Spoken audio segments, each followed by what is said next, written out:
من يهده الله فلا مضل له ومن يضلل فلا هادي له وأشهد أن لا إله إلا الله وحده لا شريك له وأشهد أن محمدا عبده ورسوله يا أيها الذين آمنوا اتقوا الله حق تقاته ولا تموتن إلا وأنتم مسلمون يا أيها الناس اتقوا ربكم الذي خلقكم من نفس واحدة وخلق منها زوجها وبث منهما رجالا كثيرا ونساء واتقوا الله الذي تساءلون به والأرحام إن الله كان عليكم رقيبا يا أيها الذين آمنوا اتقوا الله وقولوا قولا سديدا يصلح لكم أعمالكم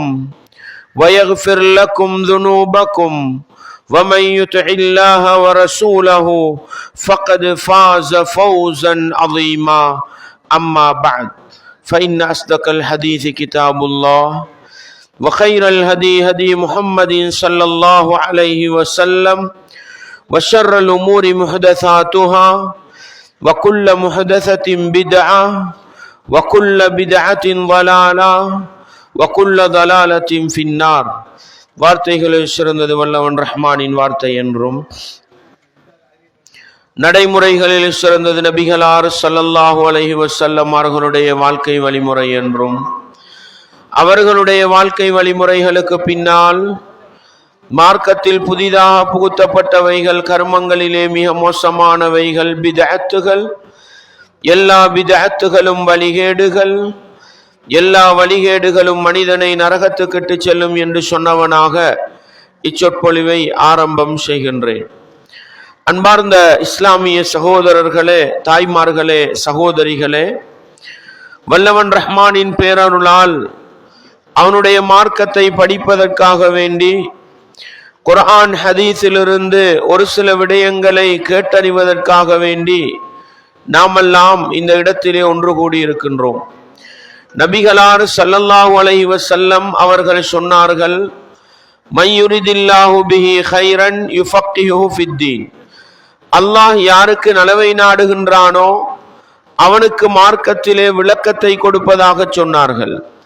எனவே ஒரு மனிதனோடு அல்லாஹ் இரக்கப்பட்டு விட்டால், ஒரு மனிதனுக்கு அல்லாஹ் அருள் புரிய ஆரம்பித்து விட்டால், அந்த மனிதனுக்கு அல்லாஹ் செய்கின்ற மிகப்பெரிய பாக்கியம் அவனுடைய மார்க்கத்திலே குர்ஆன் ஹதீஸிலே விளக்கத்தையும் தெளிவையும் கொடுப்பதுதான்.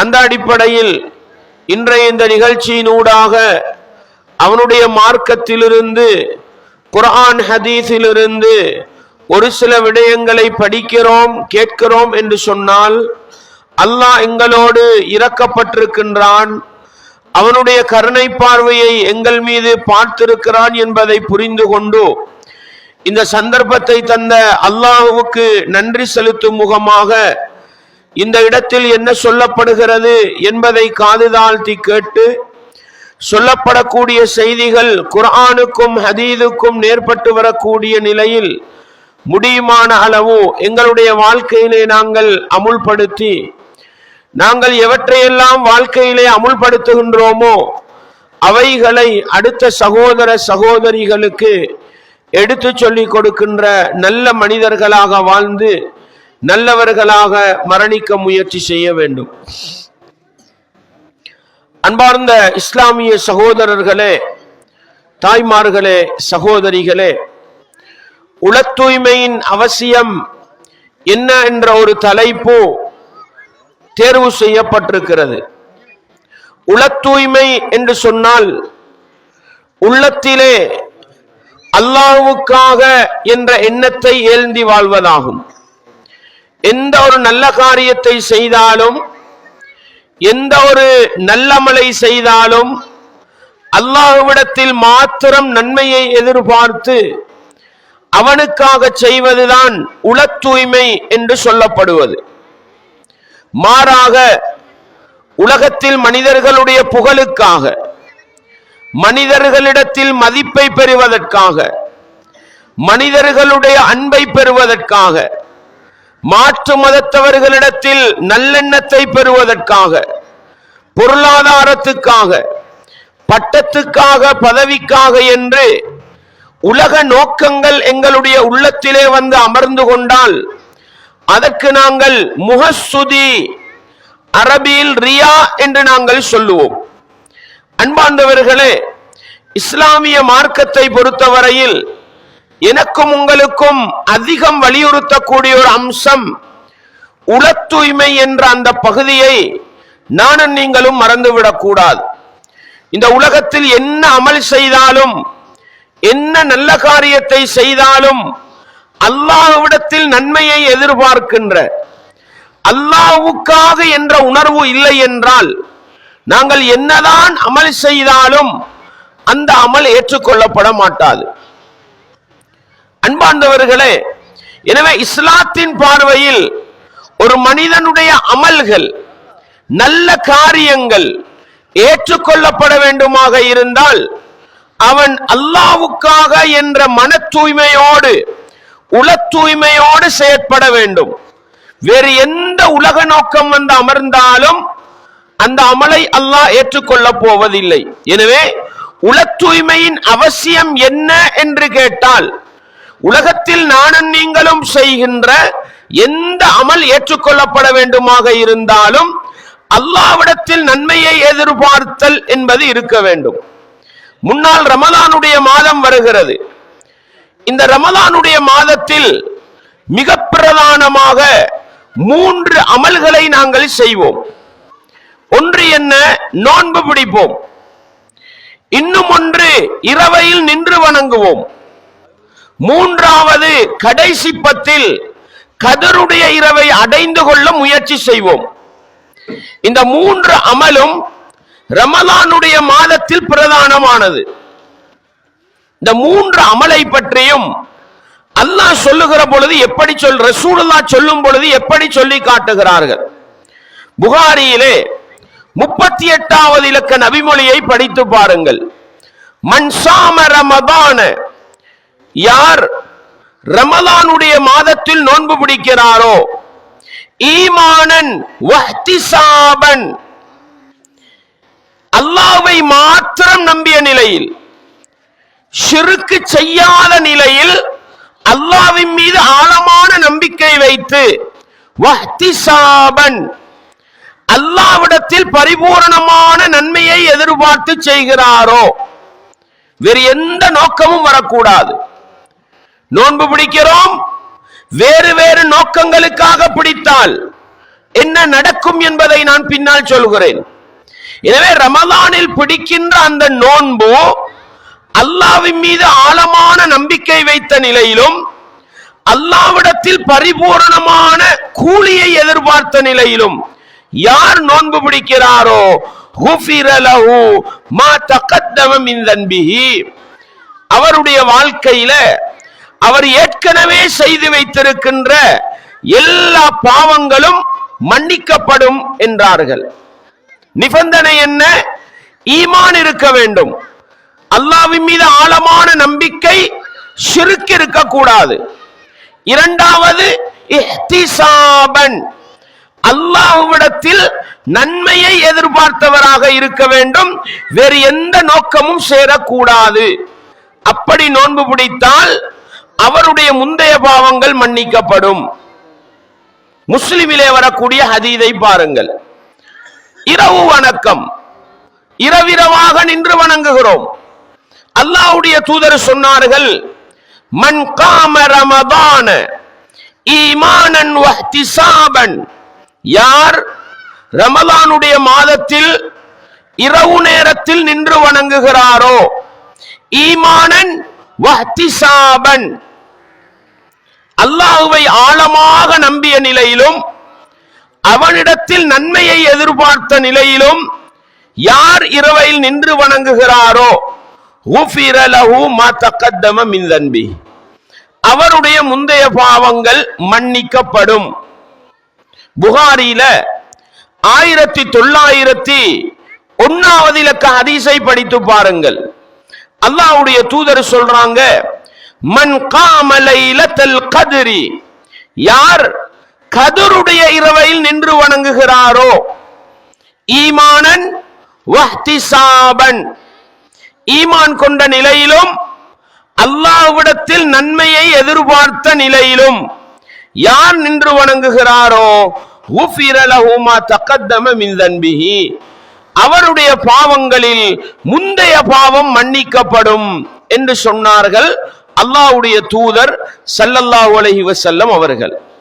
எனவே ரமலானுக்கு என்று இருக்கக்கூடிய, ரமலான் மாதத்தில் அதிகம் கவனிக்கப்படக்கூடிய 3 இபாதத்துக்கள், நோன்பு பிடிப்பது, இரவையில் நின்று வணங்குவது, கதருடைய இரவை ஹயாத்தாக்குவது, இந்த 3 அமல்களினூடாகவும் எங்களுடைய பாவங்கள் மன்னிக்கப்பட வேண்டும் என்றால் எங்களிடத்தில் என்ன இருக்க வேண்டும்? ஷிர்க் கலக்காத ஈமான் இருக்க வேண்டும், அல்லாஹ்வின் மீது ஆழமான நம்பிக்கை இருக்க வேண்டும். இரண்டாவது, அல்லாஹ்விடத்தில் நன்மையை எதிர்பார்க்க வேண்டும். அதுதான் உள தூய்மை என்பது. இந்த ரமலானின் ஊடாக இஸ்லாம் எனக்கும் உங்களுக்கும் தருகிற முக்கியமான பயிற்சி, நீ எதை செய்தாலும் அல்லாஹ்வுக்காக செய்ய வேண்டும் என்ற அந்த பயிற்சி தான். அதனாலதான் இந்த 3 அமல்களினூடாகவும் எங்களுடைய பாவம் மன்னிக்கப்பட வேண்டுமா, அல்லாஹ்விடத்தில் பரிபூரணமான நன்மையை எதிர்பார்க்க வேண்டும். வேறு என்ன நோக்கத்துக்காக செய்தாலும் எங்களுடைய அமல்கள் வீணாகி போய்விடும். ஒருவர் தர்மம் செய்கிறார், ஒருவர் சதக்கா செய்கிறார். தர்மம் செய்கிற நேரம் அவருடைய உள்ளம் சொல்கிறது, ஏழைகள் என்னை புகழ வேண்டும், ஏழைகள் என்னை தர்மகர்த்தா என்று சொல்ல வேண்டும், ஏழைகள் என்னை மதிக்க வேண்டும். அன்பாண்டவர்களே, 1 கோடி தர்மம் செய்தாலும் மன தூய்மை இல்லையா, அல்லாஹ்வுக்காக என்ற உள தூய்மை இல்லையா, அந்த அமலை அல்லாஹ் திரும்பியும் பார்க்க மாட்டார். ரமலானுடைய மாதத்திலே நோன்பு பிடிக்கிறோம். ஏன் நோன்பு பிடிப்பது? அல்லாஹ்வுக்காக என்று பிடிக்க வேண்டும். பிடிக்கும் பொழுது எங்கட உள்ளம் சொல்லுது, நோன்பு பிடிக்காம ரமலான் மாசத்துல இருந்தா எல்லாரும் எங்களை கெட்டவங்க சொல்லுவாங்களே, எல்லாரும் எங்களை விமர்சிப்பாங்களே, உம்மா ஏசுவாவே, வாப்பா ஏசுவாரே அப்படின்னு நோன்பு பிடிச்சோண்டு வைங்க. அல்லாஹ்வுக்காக நோன்பு பிடிப்பவரும் பசித்திருக்கிறார், தாகித்திருக்கிறார். வேறொரு நோக்கத்துக்காக பிடிப்பவரும் பசித்திருக்கிறார், தாகித்திருக்கிறார். நோக்கம் வித்தியாசமாகும் பொழுதோ அவர் என்னதான் பசித்திருந்தாலும் என்னதான் தாகித்திருந்தாலும் அவருடைய நோன்பை அல்லாஹ் அங்கீகரிக்க மாட்டான். காரணம் என்ன? உள தூய்மையோடு, அல்லாஹ்வுக்காக என்கிற மன தூய்மையோடு அவர் அந்த அமலை செய்யவில்லை. எனவே அவருடைய அமல் வீணாகிவிடும். ஹஜ்ஜிக்கு போகிறோம். சாதாரணமா இன்றைக்கு ஒரு ஹஜ்ஜி செய்யறா 20 லட்சத்துல இருந்து 30 லட்சம் வரையில செலவழிக்கணும். சாதாரண ஒரு தொகை அல்ல. ஹஜ்ஜிக்கு போகிற மனிதர், மக்கள் என்னை ஹாஜி என்று அழைக்க வேண்டும், மக்கள் என்னை நல்லவர் என்று சொல்ல வேண்டும், மக்கள் என்னை புகழ வேண்டும் என்பதற்காக செய்தார். அல்லாஹ்விடத்தில் நன்மையை எதிர்பார்க்க வேண்டியவர் மக்களிடத்தில் புகழை எதிர்பார்த்து செய்தார். அவருடைய அமல் ஏற்றுக்கொள்ளப்பட மாட்டாது. ஹஜ் வணக்கத்தை அல்லாஹ் கணக்கெடுக்கவும் மாட்டான். ஏன்? உள தூய்மை இல்லாமல் செய்யப்படுகின்ற அமல். எனவே அன்பார்ந்த இஸ்லாமிய உறவுகளே, தாய்மார்களே, சகோதரிகளே, உள தூய்மையின் அவசியம் என்று பேசுவதாக இருந்தால் அதனுடைய மிக பிரதானமான பகுதி, நானும் நீங்களும் செய்கின்ற அமல்கள் ஏற்றுக்கொள்ளப்பட வேண்டுமா, மன தூய்மை, இஹ்லாஸ் இருக்க வேண்டும். இல்லை என்றால் எங்களுடைய அமல்கள் ஏற்றுக்கொள்ளப்பட மாட்டாது. ரசூலுல்லாஹ் ஸல்லல்லாஹு அலைஹி வஸல்லம் அவர்கள் என்ன சொன்னார்கள்? அல்லாஹ் சொல்வதாக சொன்னார்கள். ஹதீஸுல் குதுஸி என்று நாங்கள் சொல்வோம். மன் அமில அமலன், ஒருவன் ஒரு அமலை செய்கிறான், அல்லாஹ் சொல்கிறானாம், ஒருவன் ஒரு அமலை செய்கிறான், அந்த அமலை செய்யும் பொழுது அஷ்ரக மஇ ஃபீஹி கைரி, என்னோடு வேறொருவரையும் கூட்டு சேர்த்துக் கொண்டு அந்த அமலை செய்கிறான். கிபிலாவை முன்னோக்கி அல்லாஹ்வுக்காக தொழுகிறேன் என்று தக்பீர கட்டுறோம். ஆனா உள்ளம் சொல்லுது தொலாட்டி உம்மா ஏசுவாரு, தொலாட்டி வாப்பா அடிப்பாரு, தொலாவிட்டால் ஊர் மக்கள் குறை சொல்லுவாங்க. அல்லாஹ்வுக்காக செய்கிறாமல் வேறு ஒரு நோக்கத்துக்காக செய்கிறார். தர்மம் கொடுக்கிறோம், அல்லாஹ்வுக்காக கொடுக்கிற நாங்கள் மக்கள் புகழ வேண்டும் என்று செய்கிறோம். பயான் பண்றோம், நாங்க மார்க்கத்தை சொல்றோம், குர்ஆன் ஹதீஸ படிச்சு கொடுக்கிறது ஒரு இபாதத்து. ஆனால் அதை செய்கிற நேரம் மக்கள் என்னை ஒரு பேச்சாளர் என்று புகழ வேண்டும். பாத்தீங்களா, அல்லாஹ்வுக்காக செய்கிறாமல் வேறு ஒரு நோக்கம் சேர்ந்து விடுகிற பொழுதோ அல்லாஹ் என்ன தெரியுமா சொல்கிறான்? தரக்துஹு வஷிர்கஹு, மறுமை நாளையில அவனையும் அவன் எனக்கு எதிராக எதை கூட்டு சேர்த்தானோ அதையும் விட்டு விடுவேன். அல்லாஹ் நன்மை தர மாட்டான். மறுமையில அல்லாஹ் நன்மை தரவில்லை என்றால் நாங்க என்ன அமல் செஞ்சும் வேலை இல்லை. அல்லாஹ் சொல்லிடுவான், நீ யாரை என்னோடு சேர்த்து இந்த அமலை செய்தாயோ அவனிடத்தில் போய் கூலியை வாங்கிக் கொள் என்று அல்லாஹ் விட்டு விடுவானாம். நஊது பில்லாஹ். இப்படிப்பட்ட ஒரு மோசமான நிலை வருமாக இருந்தால் நானும் நீங்களும் என்ன அமல் செய்தும் வேலை இல்லை. எனவே அன்பார்ந்த இஸ்லாமிய உறவுகளே, தாய்மார்களே, சகோதரிகளே, இந்த உலகத்தில் வாழும் பொழுதோ அல்லாஹ்வுக்காக என்கிற உள தூய்மையோடு வாழ வேண்டும். எதை செய்தாலும் அல்லாஹ்வுக்காக என்கிற உள தூய்மையோடு செய்ய வேண்டும். அப்பொழுதுதான் அந்த அமல் ஏற்றுக்கொள்ளப்படும். இஸ்லாமில எந்த அளவுக்கு கவனித்திருக்கிறது தெரியுமா? தொழுகையை ஆரம்பிக்கிறோம். தொழுகையை ஆரம்பித்தால் நானும் நீங்களும் ஒரு துஆ ஓதுவோம். துஆஉல் இஸ்திஃப்தாஹ் என்று சொல்லுவோம். அல்லாஹும்ம பாயித் பைனி வ பைன கதாயாய ஓதுவோம். அல்லது பெரும்பாலும் நாங்க ஓதுறது வஜ்ஜஹ்து வஜ்ஹிய லில்லதீன் ஓதுவோம். அதுல நாங்க என்ன சொல்றோம் தெரியுமா?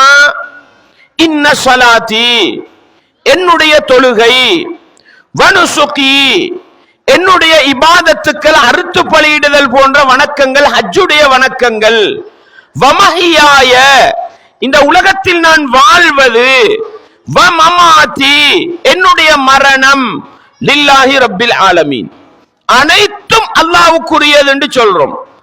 இதுதான் உள தூய்மை என்பது, இதுதான் மன தூய்மை என்பது. அன்பார்ந்தவர்களே, இந்த உலகத்துல நாங்க வாழ்ற வாழ்க்கை இருக்குதே, கணவனுக்காக, மனைவிக்காக, புள்ள குட்டிக்காக இல்லை சகோதரர்களே, இல்லை. ஆனா எல்லார வாழ்க்கையும் எப்படி தெரியுமா போகுது? மனைவிக்காக. என்ன நடக்கும் தெரியுமா? மனைவிக்காக வாழும் பொழுதோ மனைவியின் திருப்திக்காக, மனைவியின் சந்தோஷத்துக்காக, மனைவியின் மகிழ்ச்சிக்காக எதையும் செய்ய தயாராகி விடுவோம். எதையும் செய்ய தயாராகி விடுவோம். பிள்ளை குட்டிகளுக்காக வாழுகிறோம். என்ன நடக்கும் தெரியுமா? பிள்ளை குட்டிகள் சந்தோஷமாக இருக்க வேண்டும் என்பதற்காக ஒருவரை கொலை செய்ய வேண்டுமா? ஒருவருடைய சொத்தை சுரண்ட வேண்டுமா? ஒருத்தருக்கு அநியாயம் செய்ய வேண்டுமா? வேண்டியதை செய்ய ஆரம்பிச்சிருவோம். அல்லாஹ்வுக்காக இந்த உலகத்துல வாழ்ந்தா என்ன யோசிப்போம் தெரியுமா? நான் இந்த உலகத்தில் வாழ்வது அல்லாஹ்வுக்காக, நான் இந்த செயலை செய்ய போகிறேன், இதை செய்தால் அல்லாஹ் விரும்புவானா விரும்ப மாட்டானா என்பதை மாத்திரம் பார்ப்போம். கணவனுக்காக வாழ்ந்தா என்ன தெரியுமா பார்ப்போம்? அல்லாஹ் விரும்புறானா இல்லையா எனக்கு அது முக்கியம் அல்ல.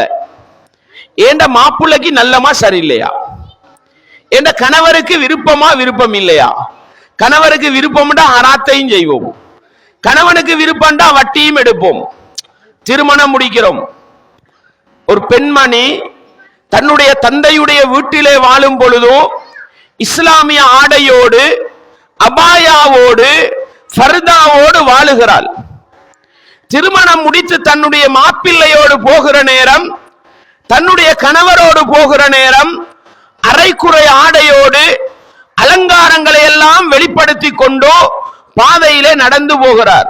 உதாரணத்துக்கு சொல்கிறேன், அந்த பொம்பளை பிள்ளையை கூப்பிட்டு கேட்கிறோம், பெண்ணே, தந்தையின் வீட்டில் இருக்கும் பொழுது ஒழுக்கமாக ஆடை அணிந்தாய், அபாயா ஃபர்தாவோடு ஆடை அணிந்தாய், ஏன் நீ இப்பொழுது இப்படி மாறிவிட்டாய் என்று கேட்டால் உடனே என்ன சொல்வார் தெரியுமா? என்ற கணவனுக்கு இப்படி உடுக்கிறது தான் விருப்பம். அன்பார்ந்தவர்களே, என்னுடைய வாழ்க்கை அல்லாஹ்வுக்குரியது என்று வாழ்ந்தால் கணவர் மார்க்கத்துக்கு மாற்றமாக எதை சொன்னாலும் கணவனுக்கு பின்னால போக மாட்டோம். அல்லாஹ்க்கு விருப்பமா இல்லையா?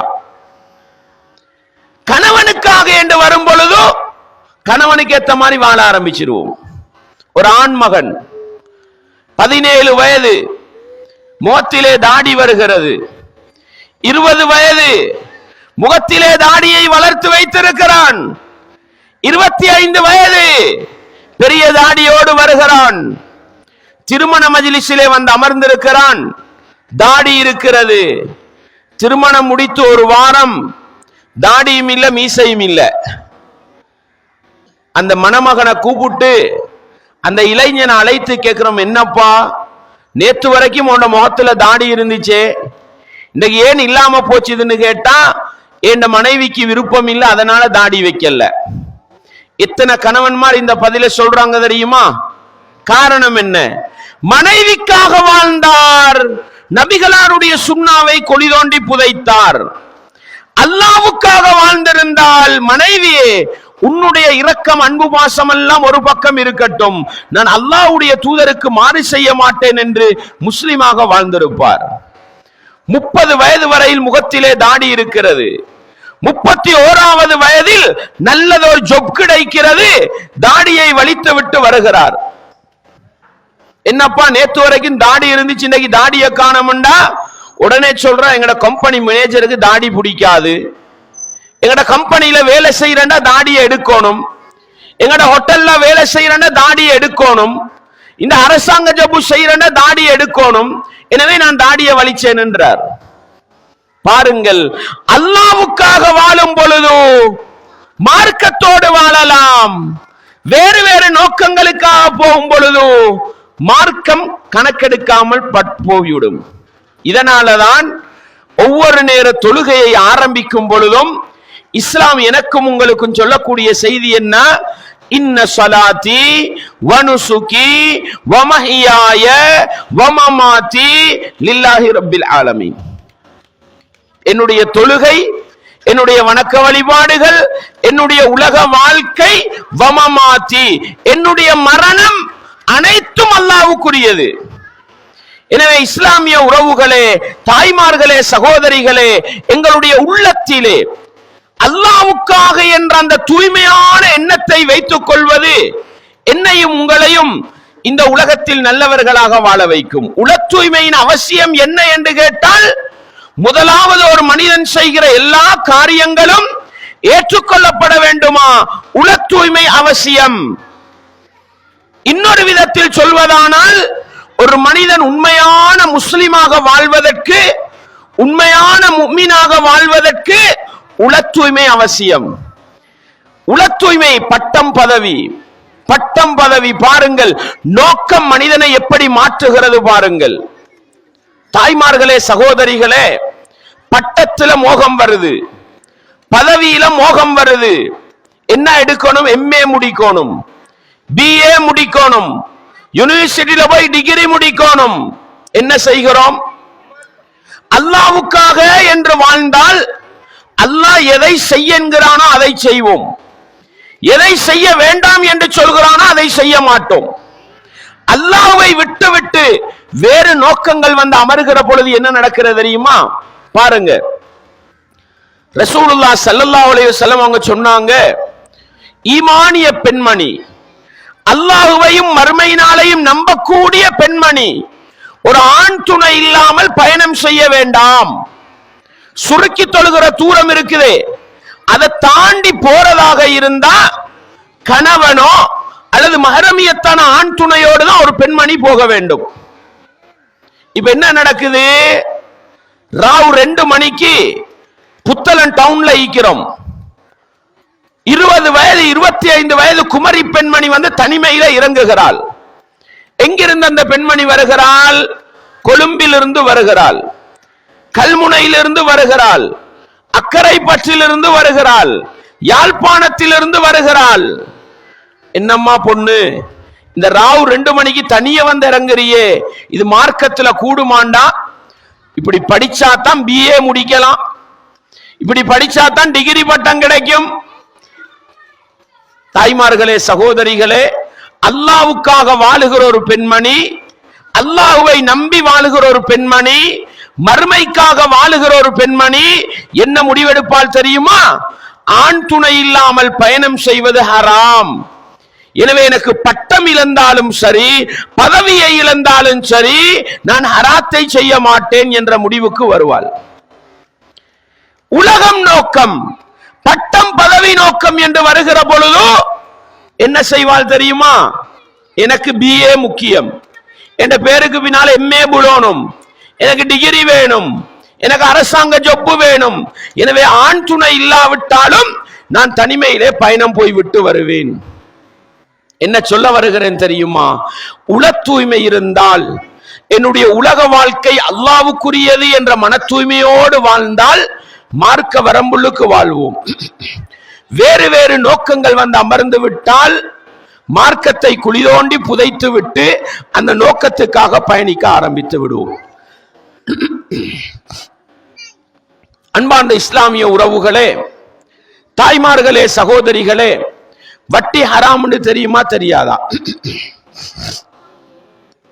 வட்டி ஹராம் என்று தெரியுமா தெரியாதா? எல்லாருக்கும் தெரியும் வட்டி ஹராம். பொருளாதாரத்தில் திடீர்னு லொஸ்டாவிடுறோம், கொஞ்சம் நெருக்கடி வருது, பேங்க்ல இந்த அழைப்பு வருது, வாருங்கள் லோன் தருகிறோம், குறைந்த வீத வட்டியில் உங்களுக்கு கடன் தருகிறோம், அடகு வையுங்கள். குறைந்த வீத வட்டியில் அடகு சேவை. மனைவி என்ன செய்கிறார்? தன்னிடத்தில் உள்ள 5 பவுன் நகையை கலட்டி கொடுக்கிறார். கணவன் என்ன செய்கிறார்? அதை கொண்டு போய் பேங்கிலே அடகு வைக்கிறார். எதுக்காக? என்ற பொருளாதாரம் வளரணும். வட்டியை பத்தி அல்லாஹ் என்ன சொல்றான்? யா அய்யுஹல்லதீன ஆமனுத்தகுல்லாஹ், ஈமான் கொண்டவர்களே அல்லாஹ்வை பயந்து கொள்ளுங்கள். வதரு மா பக்கிய மினர் ரிபா, வட்டியில் எஞ்சியதை விட்டு விடுங்கள். ஃபஇல்லம் தஃஅலு, நீங்கள் வட்டியை விடவில்லை என்றால் ஃபஅதனு பிஹர்பின் மினல்லாஹி வ ரசூலி, அல்லாஹ்வோடும் அல்லாஹ்வுடைய தூதரோடும் யுத்தத்துக்கு வாருங்கள் என்று அல்லாஹ் அழைப்பு விடுக்கிறான். இஸ்லாமிய உறவுகளே, தாய்மார்களே, சகோதரிகளே, வட்டி ஹராம் என்று தெரிந்த பிறகு வட்டியிலே ஈடுபடுவது அல்லாஹ்வோடும் அல்லாஹ்வுடைய தூதரோடும் யுத்தம் செய்வதற்கு சமன். அந்த பாவத்தையும் செய்ய ரெடியாகிறோம். எதுக்காக? பொருளாதாரம் வளர வேண்டும், பிசினஸ்ல லாபத்தை கூட்டிக் கொள்ள வேண்டும், உலகத்தில் நிம்மதியா வாழ வேண்டும். பாருங்கள், அல்லாஹ்வுக்காக என்கிற மன தூய்மையை உள்ளம் இழக்கின்ற பொழுதோ, உள தூய்மையை உள்ளம் இழந்து பொருளாதாரம் வேண்டும், உலகத்தில் நிம்மதி வேண்டும், உலகத்தில் சந்தோஷம் வேண்டும் என்கிறது வந்து அமர்ந்து கொள்கிற பொழுதோ வட்டி என்ற ஹராத்தை செய்வதற்கும் நாங்கள் துணிந்து விடுகிறோம். எனவே உள தூய்மை பலமாக இருந்தால், அல்லாஹ்வுக்காக என்கிற மன தூய்மை உள்ளத்தில் ஆழமாக இருந்தால் எங்களிடத்தில் இஸ்லாமிய பற்றிருக்கும், ஈமானிய உணர்விருக்கும். அதை இழக்கின்ற பொழுது உலக மோகம் வந்து அமர்ந்து கொண்டால் அல்லாஹ்வுடைய மார்க்கத்தை குளிதோண்டி புதைக்க ஆரம்பித்து விடுவோம். எனவே நானும் நீங்களும் உண்மையான முஸ்லிம்களாக வாழ வேண்டுமா, உண்மையான மூமின்களாக வாழ வேண்டுமா, எங்களுடைய உள்ளத்தில் ஆழமாக பதிய வேண்டியது, நான் இந்த உலகத்தில் வாழ்வது அல்லாஹ்வுக்காக, மரணிப்பதும் அல்லாஹ்வுக்காக. இந்த மரணிக்கிறது அல்லாஹ்வுக்காக என்ன? அன்பார்ந்தவர்களே, மரணிக்கிறது அல்லாஹ்வுக்காக.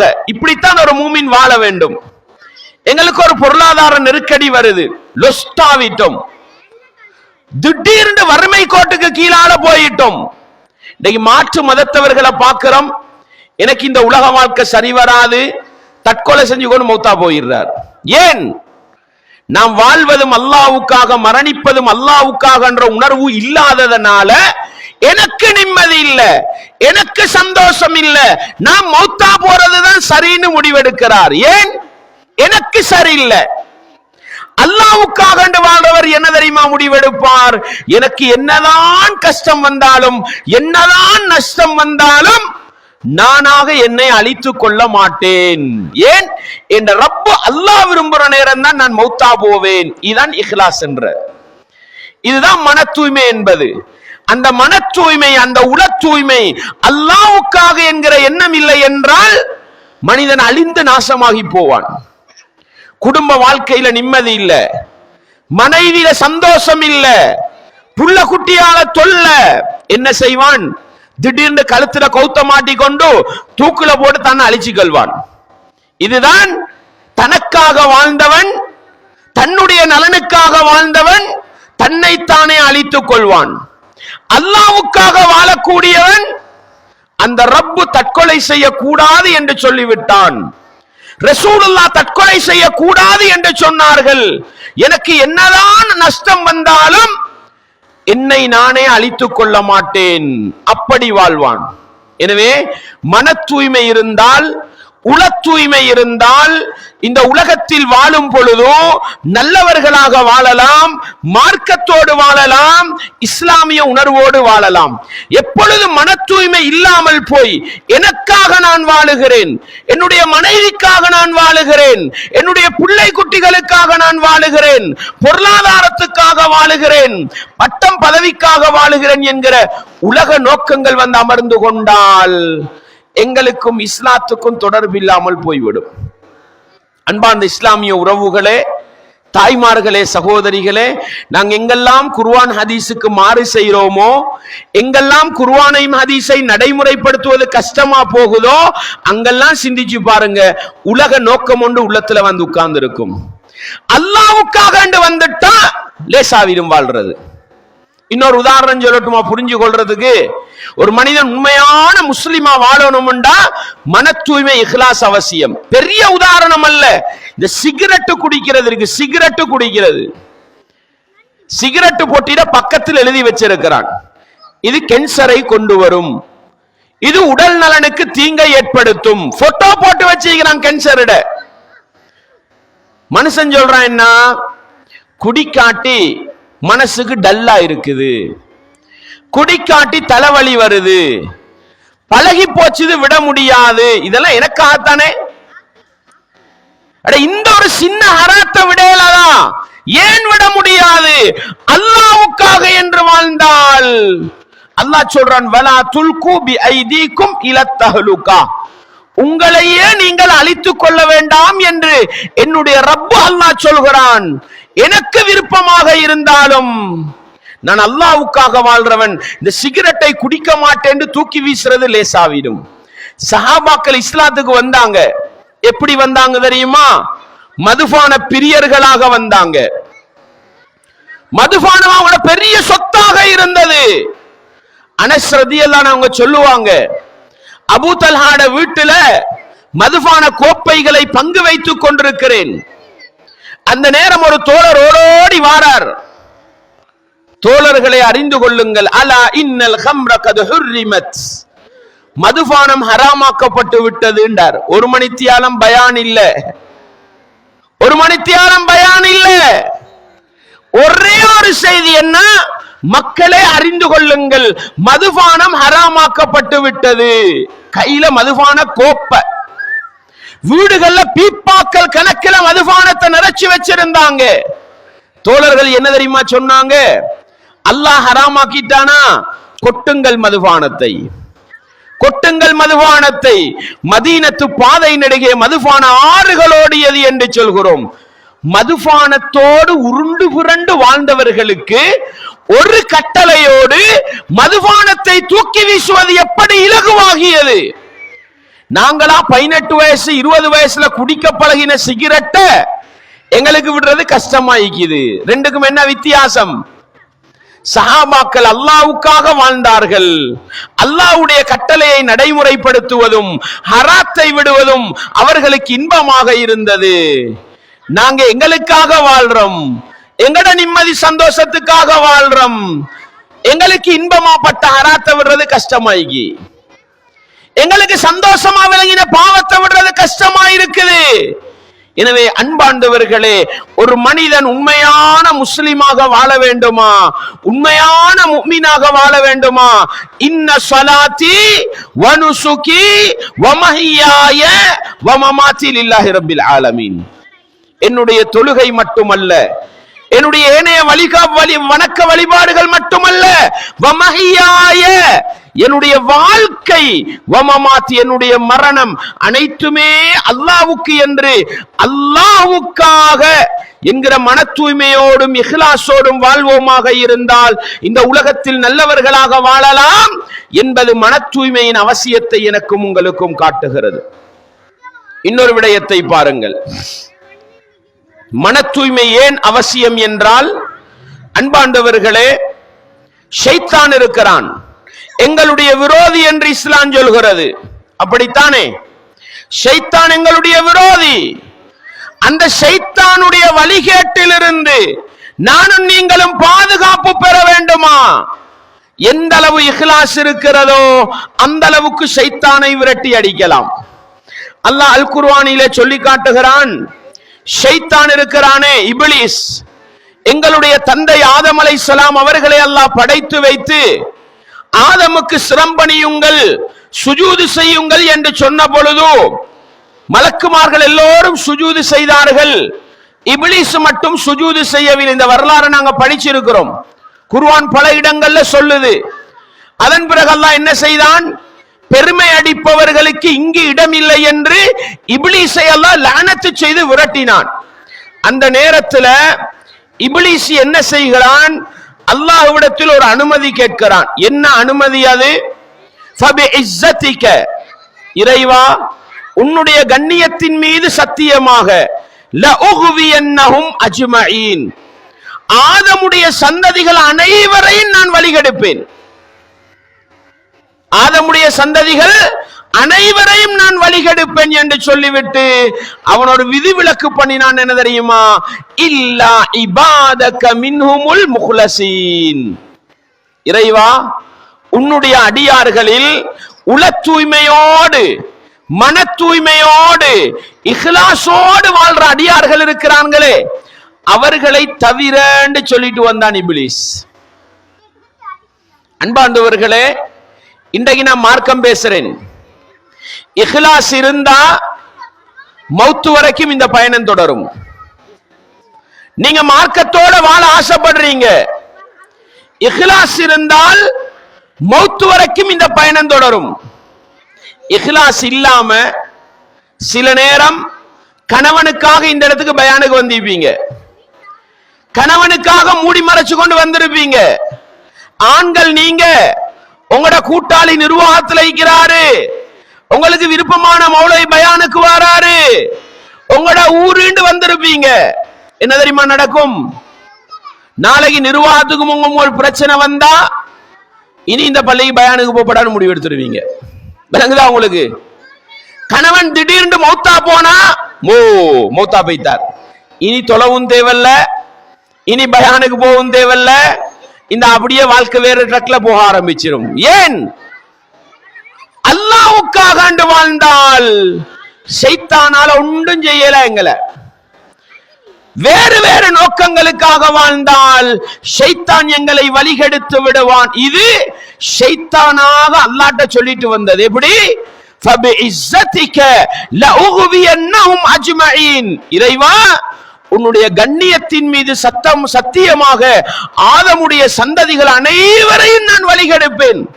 இல்லா இபாதக மின்ஹுமுல் முஹ்லஸீன், உன்னுடைய அடியார்களில் மன தூய்மையோடு உள தூய்மையோடு உன்னை வணங்கக்கூடியவர்களை தவிர என்று சொல்லிவிட்டு வந்தானா. 38வது அத்தியாயம் 83வது வசனத்தை பாருங்க. அதே போன்று 15வது அத்தியாயம் 39 43 வரைக்கும் படிங்க. அல்லாஹ் சொல்றான் இத. எப்படி? கால ஷைத்தான் சொல்றான், ரப்பி என்னுடைய இறைவா, பிமா அகுவைத்தனி, நீ என்னை வெறுத்து விட்டாய், நீ என்னை கோவித்து விட்டாய், லஉஸய்யினன்ன லஹும் ஃபில் அர்த், எனவே ஆதமுடைய பிள்ளைகளுக்காக நான் இந்த உலகத்தை அழகுபடுத்தி காட்டுவேன். வலஉக்வியன்னஹும் அஜ்மஈன், ஆதமுடைய மக்கள் அனைவரையும் நான் வழிகெடுப்பேன் என்று சொல்ல, இல்லா இபாதக மின்ஹுமுல் முஹ்லஸீன், அந்த வசனத்திலும் ஷைத்தான் சொல்றான், உன்னை மன தூய்மையோடு வணங்கக்கூடிய அடியார்களை தவிர. அல்லாஹ் சொல்றான், கால ஹாதா ஸிராத்துன் அலைய முஸ்தகீம், இஸ்லாம் என்ற என்னுடைய மார்க்கம் இருக்கிறதே இதுதான் நேரான வழி. இன்ன இபாதி, அல்லாஹ் சொல்றான், இன்ன இபாதி, என்னுடைய அடியார்கள் இருக்கிறார்களே, யார் அவங்க? அல்லாஹ்வுக்காக வாழ்றவங்க. அந்த அடியார்களை லைஸலக அலைஹிம் சுல்தானுன், அவர்களை வழிகெடுக்கின்ற அதிகாரம் உனக்கு இல்லை. அல்லாஹு அக்பர். அல்லாஹ் சொல்லக்கூடிய செய்தி என்ன? ஷைத்தானால யார வழிகெடுக்கலும்? யாரிட உள்ளம் தூய்மையான எண்ணத்தோடு இல்லையோ, யாரிடத்தில் இஹ்லாஸ் இல்லையோ, அவர்களை ஷைத்தானால் வழிகெடுக்கலாம்.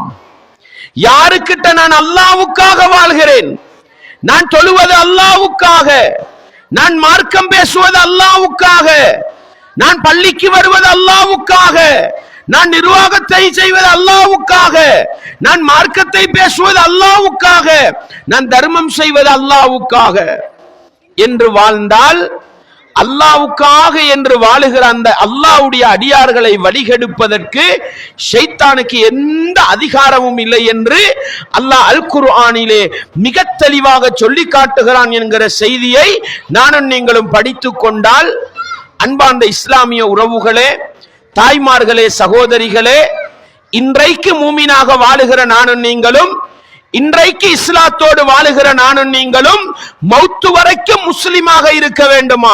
மௌத்து வரைக்கும் முஃமினாக இருக்க வேண்டுமா? உள தூய்மை அவசியம், மன தூய்மை அவசியம். ஷைத்தானால் வழிகெடுக்க முடியாது. எப்பொழுது வேறு வேறு நோக்கங்கள் வந்து அமர்ந்து கொள்ளுமோ அப்பொழுது ஷைத்தான் எங்களை வழிகெடுத்து விடுவான் என்கிற எச்சரிக்கை செய்தியையும் உள்ளத்திலே ஆழமாக நிறுத்திக் கொள்ள வேண்டும். அடுத்ததாக,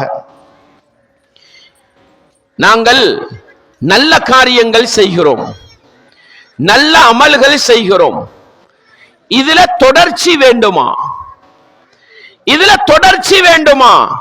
உள தூய்மை இருந்தால் இன்றைக்கு செய்யற நல்ல காரியத்தை 10 வருஷத்துக்கு பிறகு செய்யலாம். இன்றைக்கு செய்யற நல்ல அமல படுக்கையிலிருந்து கொண்டும் செய்யலாம். உள தூய்மை இல்லாமல் வேறு வேறு நோக்கங்கள் வந்து அமர்ந்து கொண்டால் நல்ல காரியங்களை செய்வது இடையோடு நின்று போய்விடும். உதாரணத்துக்காக சில விடயங்களை சொல்றேன். பள்ளிக்கு ஒரு மௌலவி வாராரு, தாய்மார்களும் விளங்குங்க, ஆண்களும் விளங்குங்க. இந்த உள தூய்மை இல்லை என்றால் நாங்க எங்க போவோம்னு பாருங்க. பள்ளிக்கு ஒரு மௌலவி வாராரு இமாமாக. அந்த இமாம் வாராரு, நல்லா குர்ஆன் மதரசா நடத்துறாரு, நல்லா பயான் பண்றாரு, நல்லா தொழுவிக்கிறாரு. என்ன செய்வோம்? அந்த மௌலவிக்கு சாப்பாடு கொடுக்கணும். எங்கட கணவர் என்ன தெரியுமா சொல்லுவார்? மாசத்துல 3 சாப்பாடு என்ற பேர்ல, மாசத்துல 3 சாப்பாடு என்ற பேர்ல. மனைவி அதுக்கு பலன் கொடுக்க, என்னப்பா 3 போதுமா? இவ்வளவு நல்ல ஒரு மௌலவிக்கு 5 சாப்பாடு கொடுங்கோண்டு வா. இப்படி ஒரு 6 மாசம் போகுது. எங்கட வீட்டுல ஒரு கல்யாணம் நடக்கும். அந்த கல்யாணத்துல மார்க்கத்துக்கு முன்னான பலதை செஞ்சிருவோம். அடுத்த கிழமை ஜும்மால மௌலவி போட்டு அடிவார். ஹராத்த செய்யறாங்க திருமணத்துல, மார்க்கத்துக்கு முரணானதை செய்யறாங்கண்டா இது அப்படியே இந்த பயான் யாருக்கு விழும்? யாருக்கு விழும்? இந்த மாசத்துக்கு 5 சாப்பாடு கொடுத்தாரே ஹாஜி யாரு? அவ அட்டே, நான் மாசத்துக்கு 5 சாப்பாடு தாரேன், என்ன கட்டிப்பீங்களா பயான்ல? இந்த வீட்டுக்கு வந்து போடுவார் பொஞ்சாதி கிட்ட. பாரு, எங்கட குடும்பத்து கல்யாணத்தை மிம்பர்ல பேசினாரா இல்லையா? அடே, அவர் சரிய பேசினாரா? திருந்து விட்டு போ. அந்த மனசு வராது. ஏன் தெரியுமா? சாப்பாடு கொடுத்த மௌலவிக்காக. மௌலவி நல்லவரே, மௌலவிட பயான் நல்லவே, குர்ஆன் மஸா நல்லா செய்யறாரு. மௌலவியோட முருகல் வந்தோடனே உனக்கு 5 நேர சாப்பாடும் இல்ல, 1 நேர சாப்பாடும் இல்ல, போ. நல்லது நின்றுடும். நிக்கிதா இல்லையா? நிக்கிதா இல்லையா? அன்பாண்டவர்களே, நிர்வாகம் ஒன்று தேர்வு செய்யறாங்க. தலைவர் எங்கட நண்பர், நிர்வாகிகள் எங்கட நண்பர், என்கவுண்டர் எங்கட நண்பர். பள்ளிக்கு சந்தா சேர்ப்பாங்க. நான் இவ்வளவு நாள 100 ரூபாய் தான் கொடுத்தேன், இப்ப நீங்களே தலைவர் 1000 ரூபாய் போடுங்க மாசத்துக்கு. 1000 ரூபாய் போட்டுட்டு வந்துருவார். நிர்வாகம் அப்படி போகுது. மாசத்துக்கு ஒருக்க மஷூரா வைப்பாங்களே, ஆலோசனை கூட்டம் நடத்துவாங்களே. ஒரு மஷூரால உட்கார்ந்து இந்த 1000 ரூபாய் போட்டாரே ஹாஜியாரு, இவருக்கு எதிராக ஒரு முடிவு எடுத்துருவாங்க. இவர் எதிராக முடிவெடுப்பாரு. இவனெல்லாம் மனுஷனா? இவனுகள் எல்லாம் பள்ளியை நிர்வகிக்க தகுதியா? இனி 1000 ரூபாவும் இல்ல, 1 ரூபாவும் இல்ல. போ, ஏன் செய்த நல்ல காரியம் தடைப்பட்டது? அல்லாஹ்வுக்காக கொடுக்கிறவன் என்ன தெரியுமா சொல்லுவான்? நான் மௌலவிக்கு சாப்பாடு கொடுத்தது மௌலவிக்காக அல்ல, அவர் வேண்டியதை பேசட்டும், நான் அல்லாஹ்வுக்காக கொடுத்த சாப்பாட்டை மௌத்து வரைக்கும் கொடுப்பேன். நான் 1000 ரூபாய் சந்தா போட்டது தலைவருக்காகவோ நிர்வாகிக்காகவோ அல்ல, அல்லாஹ்வுடைய மாளிகைக்காக. யார் நிர்வாகத்துக்கு வந்தாலும் நான் அதை நிப்பாட்ட மாட்டேன். பாருங்க, மன தூய்மை உள தூய்மை இருந்தால் எங்கட செயற்பாடு கண்டினியூவா தொடர்ந்து போகும்.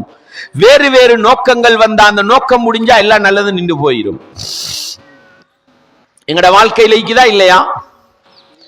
இஸ்லாம் சொல்லுது, மன் தபிஅ ஜனாஸத முஸ்லிமின் ஈமானன் வஹ்திசாபன். எப்படி ரசூலுல்லாஹ் சொன்னாங்க? யார் ஒரு முஸ்லிமுடைய ஜனாசாவிலே மன தூய்மையோடு நன்மையை எதிர்பார்த்து கலந்து கொள்கிறாரோ அவருக்கு 1 உஹது மலை அளவு நன்மை கிடைக்கும். தொழும் வரைக்கும் இருந்தால், அடக்கும் வரைக்கும் இருந்தால் 2 உஹது மலை அளவு நன்மை கிடைக்கும். எங்கட வாப்பா மௌத்து, எங்கட வாப்பா மௌத்து, எங்கட சாச்சாட மகன் ஊட்டுள்ளுக்கு இருந்து கொண்டும் எங்க வரல, வாப்பட மையத்துக்கு வரல. ஒரு கிழமைக்கு போற ரோட்ல கண்டோம், சாச்சாட மகன் சலான் சொல்லுவாரு. பதில் எப்படி போகும் தெரியுமா? எப்படி போகும் பதில்? வாப்பட மையத்துக்கு வரல, நீ ரோட்ல கண்டா சலாம், ஓண்ட ஜனாசால முழிக்க மாட்டேன். முடிவெடுக்கிறோமா இல்லையா? அட ரசூலுல்லாஹ் சொல்றாங்க, ஒரு முஸ்லிமுடைய ஜனாசாவிலே நீ இஹ்லாஸோடு மன தூய்மையோடு கலந்து கொண்டால் 1 உஹது மலை அளவு 2 உஹது மலை அளவு வரை நன்மை கிடைக்கும். இந்த வாப்பாட ஜனாசாக்கு வரலன்றதுக்காக ஒரு முஸ்லிமுடைய ஜனாசால ஓண்ட ஜனாசால மௌத்து வரைக்கும் கலந்து கொள்ள மாட்டேன். முடிவெடுத்தாச்சு. ரசூலுல்லாஹ் சொன்னாங்க, வலிமாவுக்கு அழைத்தால் கட்டாயம் பதிலளியுங்கள். நாங்க ஒரு முஸ்லிம் இன்னொரு முஸ்லிமுக்கு செய்ய வேண்டிய கடமை. வலிமாவுக்கு அழைத்து யார் அதற்கு பதிலளிக்கவில்லையோ அவர் முஹம்மது நபிக்கு மாறு செய்து விட்டார் என்றாங்க சஹாபாக்கள். என்ன நடக்குது? எங்கட வீட்டுல ஒரு கல்யாணம் வலிமா நடக்குது. எங்கட ஒரு ஹாஜியாருக்கு சொன்னோம், மகண்ட வலிமா இருக்கு, வந்துருங்க. அவர் என்ன செய்வாரு? ஏதோ பிஸியில வராம இந்திப்பாரு. புறவு கேள்விப்படும், வீட்டுல இருந்துகிட்டு வரல பாருங்களே அப்படின்னு. அவரை ரோட்ல கண்டா எப்படி பதில் போகும்? எங்களுக்கு எங்கட வலிமாக்கு நீங்க வரலையே, உங்களுக்கும் ஒரு காலம் வரும், பாப்போம். இந்த அவர மகண்ட கல்யாணம் நடக்கும், இவண்ட வலிமாக்கு நான் போக மாட்டேன். வீட்டுக்கு கொண்டு காடு தருவார். ஏன்?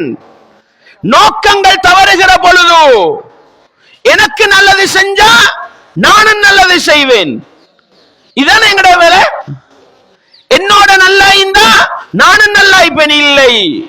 நான் ஒரு மனிதனை மதிப்பது அல்லாஹ்வுக்காக, நான் ஒரு நலவை செய்வது அல்லாஹ்வுக்காக, நான் ஜனாசாவில் கலந்து கொள்வது அல்லாஹ்வுக்காக, நான் வலிமாவில் கலந்து கொள்வது அல்லாஹ்வுக்காக. அதை விட ஆச்சரியமானதெல்லாம் நடக்கும். எப்படி? கல்யாண வீட்டுக்கு பொட்டி பார்சலோட வருவாங்க. பொம்புலகள் அதையும் பார்த்து டயரில் எழுதி கொள்றது. அப்படிதானே? இந்த வீட்டுல இருந்து வரக்கோல இன்ன சாமான கொண்டாங்க, 10,000 ரூபாய் இன்ன கொண்டு தந்தாங்க. அவங்களோட வீட்டுல கல்யாணம் நடக்கல, அதே பொட்டி பார்சல் அங்க போகும். போகுதா இல்லையா? போகுதா இல்லையா? அவர் ஒன்றுமே கொண்டு வரலண்டா, கொண்டு வராதவன் வீட்டுக்கு நாங்க என்னதுக்கப்பா கொண்டு போற? பாருங்கள், நோக்கம் தவறுகிற பொழுது, அல்லாஹ்வுக்காக என்ற சிந்தனையை இழக்கின்ற பொழுது எங்கட நல்ல மக்களின் தொடர்ச்சி அப்படியே அறுபட்டு போய் விடுகிறது. எந்த அளவுக்குண்டா சில பேர் இருக்கிறாங்க, தனக்கு விருப்பமான நிர்வாகம் வந்தா 5 நேரமும் பள்ளியில வந்து தொழுவாங்க, தனக்கு விருப்பம் இல்லாத நிர்வாகம் வந்தா பள்ளி பக்கத்து தலை வச்சும் படுக்க மாட்டாங்க. காரணம் என்ன? அல்லாஹ்வுக்காக தொழுகிறேன், நான் யார் நிர்வாகத்துக்கு வந்தாலும் தொழுவேன். பள்ளியில மௌலவி கடமை புரிவாரு, நிர்வாகத்துக்கு விருப்பம் இல்ல, திடீர்னு விலக்கி விட்டுருவாங்க. அந்த மௌலவியோட நெருக்கமான அவங்க முடிவெடுப்பாங்க, இனி இந்த பள்ளிக்கு தொலை போறல. நான் நடக்குதா இல்லையா? ஆண் சமூகமே இப்படி நடக்குதா இல்லையா? ஏன் நடக்குது? நான் மௌலவிக்காக தொழல, நான் மௌலவிக்காக பள்ளிக்கு போகல, நான் போனது அல்லாஹ்வுக்காக என்றிருந்தால் மௌலவியில் ஒரு பொதுமகன் தொழுவிச்சாலும் போய் தொழுதுட்டு வருவோம். நாங்க வேறு வேறு நோக்கங்களுக்காக போனா அந்த மௌலவி வந்தா தொழுவோம், இல்லையா இந்த பள்ளிக்கு வரமாட்டோம்னு முடிவெடுத்துருவோம். எனவே மன தூய்மை இருந்தால் இன்றைக்கு செய்கிற அமல் மௌத்து வரைக்கும் தொடரும். வேறு வேறு நோக்கங்களுக்காக செய்தால் தொடராது சகோதரர்களே. நோக்கம் நிறைவேறினா அமல்களும் முடிஞ்சு போயிடும். எனவே இஹ்லாஸ் இருந்தால், மன தூய்மை இருந்தால் எங்களுடைய அமல் இபாதத்துக்கள் பாதுகாக்கப்படும். இல்லை என்று சொன்னால் வேறு வேறு நோக்கங்களுக்காக செய்தால் இடையிலே அருந்து போய்விடும். அது என்னையும் உங்களையும் இஸ்லாத்தை விட்டும் தூரமாக்கிவிடும் என்கிற பாடத்தை நானும் நீங்களும் மறந்து விடாமல் உள்ளத்திலே ஆழமாக நிறுத்திக் கொள்ள வேண்டும். இதையெல்லாம் தாண்டி நாங்கள் எல்லாரும் அமல் செய்யற எதுக்காக அமல் செய்கிறோம்? தொழுகிறோம், நோன்பு பிடிக்கிறோம், சதக்கா செய்கிறோம், வீட்டில் ஆக்கின சாப்பாட்டை அடுத்தவங்களுக்கு கொண்டு போய் கொடுக்கிறோம். எல்லாம் எதுக்காக? மறுமையில சுவர்க்கம் கிடைக்க வேண்டும் என்பதற்காக. அன்பாண்டவர்களே, மறுமையிலே நானும் நீங்களும் செய்கிற அமல்களின் மூலம் சுவர்க்கம் நுழைய வேண்டுமா? உள தூய்மை இல்லை என்றால், மன தூய்மை இல்லை என்றால் நானும் நீங்களும் செய்கிற எந்த பெரிய நல்ல காரியமாக இருக்கட்டும் என்னையும் உங்களையும் சுவர்க்கம் கொண்டு போய் சேர்க்காது, நரகப்படுகொலியிலே தள்ளும். தொழுகை தள்ளும், நோன்பு நரகத்தில் தள்ளும், ஜகாத் நரகத்தில் தள்ளும். எப்ப தெரியுமா? அல்லாஹ்வுக்காக என்ற உள தூய்மை இல்லை என்றால். ரசூலுல்லாஹ் ஸல்லல்லாஹு அலைஹி வஸல்லம் அவங்க சொன்னாங்க, முதலாவது நரகம் போற 3 மனிதர்களை பத்தி சொன்னாங்க. என்ன சொன்னாங்க? முதலாவது நரகம் போகக்கூடிய 3 மனிதர்களை பத்தி அல்லாஹ்வுடைய தூதர் ஸல்லல்லாஹு அலைஹி வஸல்லம் அவர்கள் சொல்லும் பொழுது சொன்னாங்க, இன்ன அவ்வலன் நாஸி யுக்தா யௌமல் கியாமத்தி அலைஹி, மனிதர்களில் நரகவாதி என்று முதலாவது தீர்ப்பளிக்கப்படுகிற மனிதர் யார் தெரியுமா? ரஜுலுன் உஸ்துஷ்ஹித, அல்லாஹ்வுடைய பாதையில் ஷஹீதாவி போன, உயிர் தியாகம் செய்த ஒரு மனிதர்ண்டாங்க. அல்லாஹ்வுடைய பாதையில யுத்தம் செஞ்சு மௌத்தா போறவருக்கு என்ன சிறப்பு தெரியுமா? என்ன சிறப்பு? பச்சை பறவை வடிவத்தில் சூனத்துல சுத்தி திரிவாங்கண்டாங்க ரசூலுல்லாஹ். அவ்வளவு பெரிய பாக்கியம் தான் அல்லாஹ்வுடைய பாதையில ஷஹீதாவுறது. ரசூலுல்லாஹ் சொல்றாங்க, முதலாவது நரகவாதி என்று தீர்ப்பளிக்கப்படுறவர் யாருண்டா அல்லாஹ்வுடைய பாதையில யுத்த களத்துல உயிரை தியாகம் செய்த ஒருவர். அல்லாஹ் மறுமையில் அந்த மனிதரை எழுப்புவான்.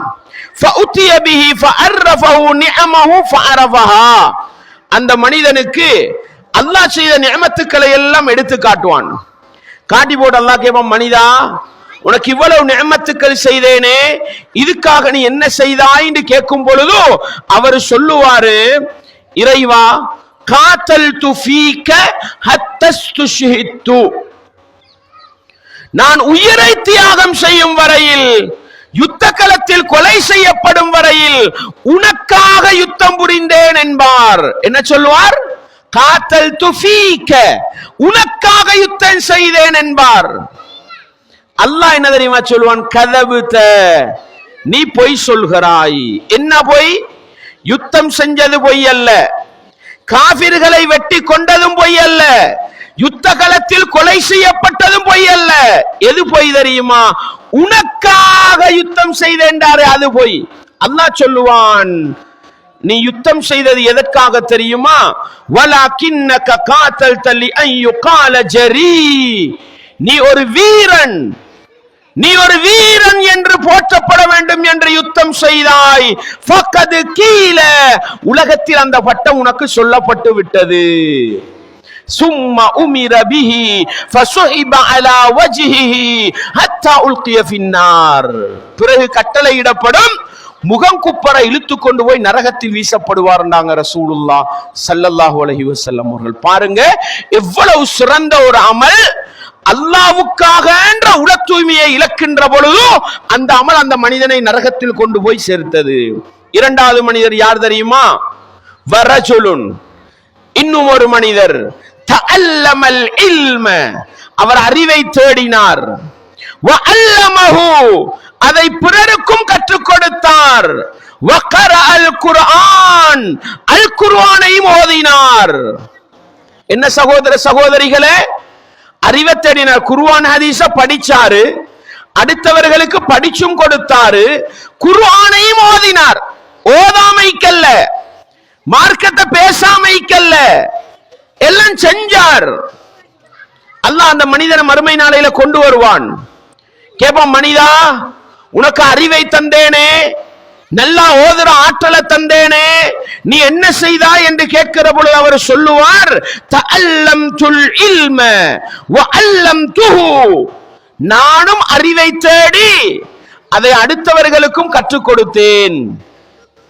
வகரஅது ஃபீக்கல் குர்ஆன், உனக்காக குர்ஆனையும் ஓதினேன் என்று சொல்லுவார். என்ன சொல்லுவார்?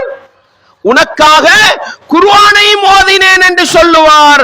அல்லாஹ் சொல்லுவான், கதபுத, நீ பொய் சொல்கிறாய். என்ன பொய்? அறிவை தேடினது பொய்யா? இல்ல. அடுத்தவங்களுக்கு படிச்சு கொடுத்தது பொய்யா? இல்ல. குர்ஆன ஓதினது பொய்யா? இல்ல. எது பொய் தெரியுமா? வலகின்னக தஅல்லம்தல் இல்ம லியுகால ஆலிம், நீ அறிவை தேடியதும் பற்றுக் கொடுத்ததும் எதற்காக தெரியுமா?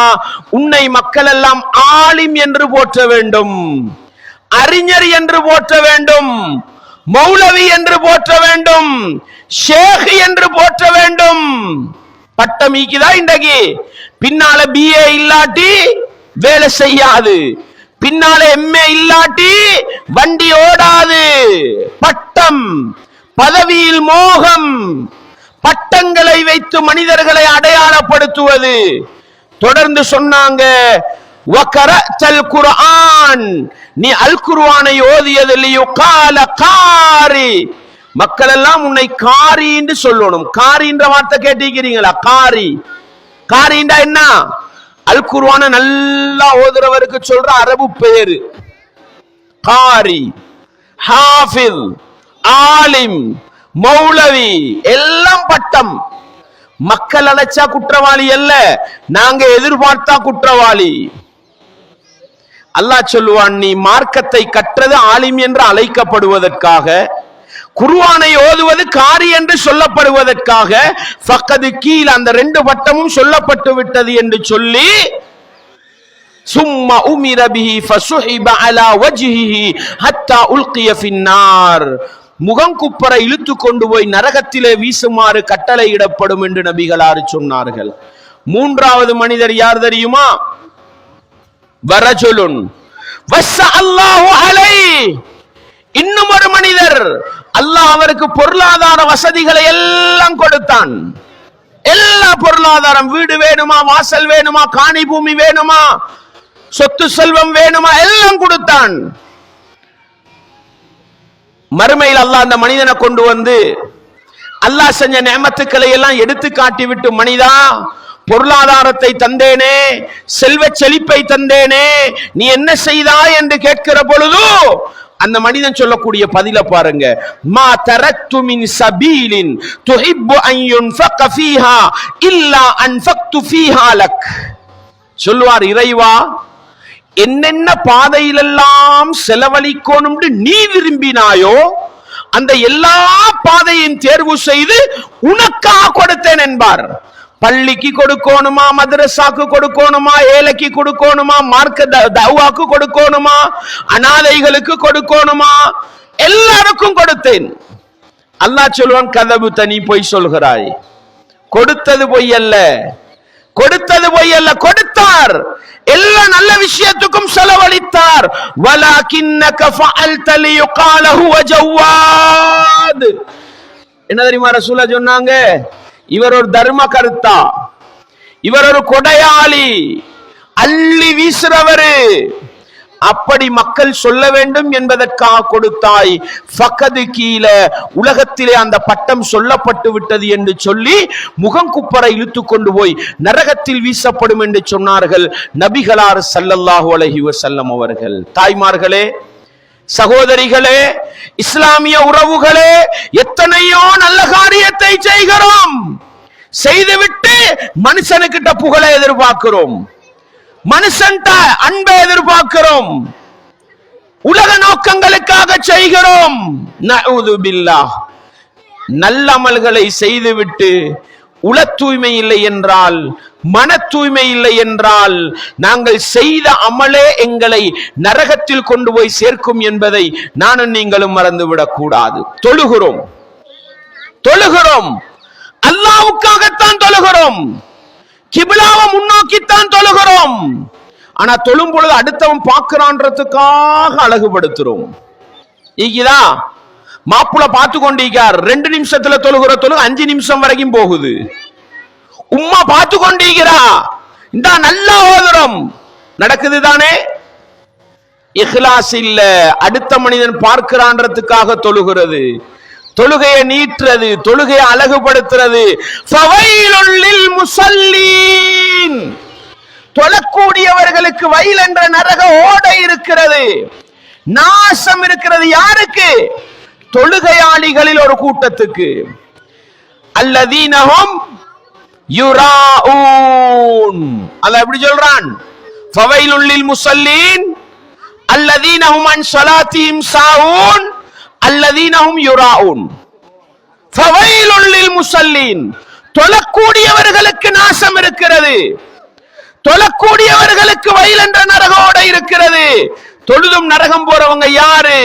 அல்லதீனஹும் அன் ஸலாத்திஹிம் சாஊன்.